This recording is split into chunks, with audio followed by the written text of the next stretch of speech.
O DBA ele precisa se sentir seguro, digamos assim, né? O que isso quer dizer? A gente geralmente trabalha não somente com um banco de dados, né? Não somente atendendo um cliente, a gente pode atender vários clientes ao mesmo tempo. E esse geralmente é o comum, né? Você tem vários ambientes de banco de dados SQL Server e aí você precisa manter esses ambientes funcionando ali dentro da sua normalidade.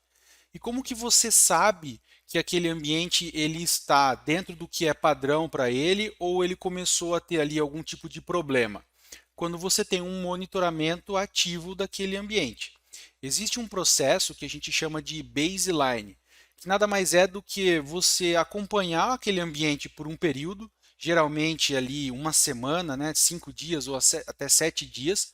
Você acompanha algumas métricas, por exemplo, quantidade de consumo médio ali de memória, consumo médio de CPU, como ficam alguns contadores internos do SQL, por exemplo, a taxa de escrita e leitura de páginas de dados, o page life, que é um indicador, um contador ali bem importante também. Enfim, existe uma série de métricas que o DBA ele pode acompanhar por um período ali e ele vai montar um baseline. O que é esse baseline?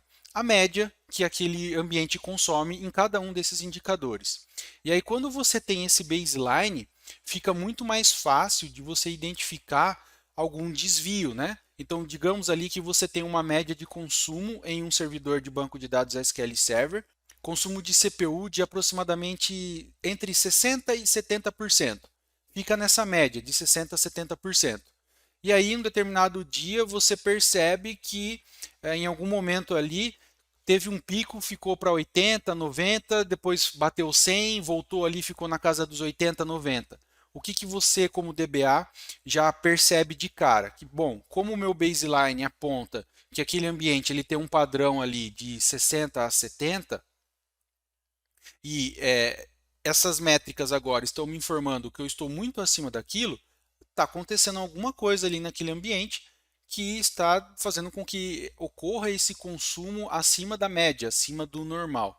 Então, o monitoramento vai te ajudar com isso, e isso faz parte muito do dia a dia do DBA, né? Então, constantemente a gente está acompanhando várias métricas a nível de servidor, a nível também do próprio SQL Server, para identificar algum possível problema ali logo na raiz, né? Logo no começo que ele começa a apontar ali alguma anormalidade, você já tem essas informações para conseguir identificar um possível problema e muitas vezes atuar na correção desse problema antes mesmo que o cliente possa perceber ou tentar reclamar de alguma coisa, por exemplo, começou a ficar lento aqui o meu ambiente.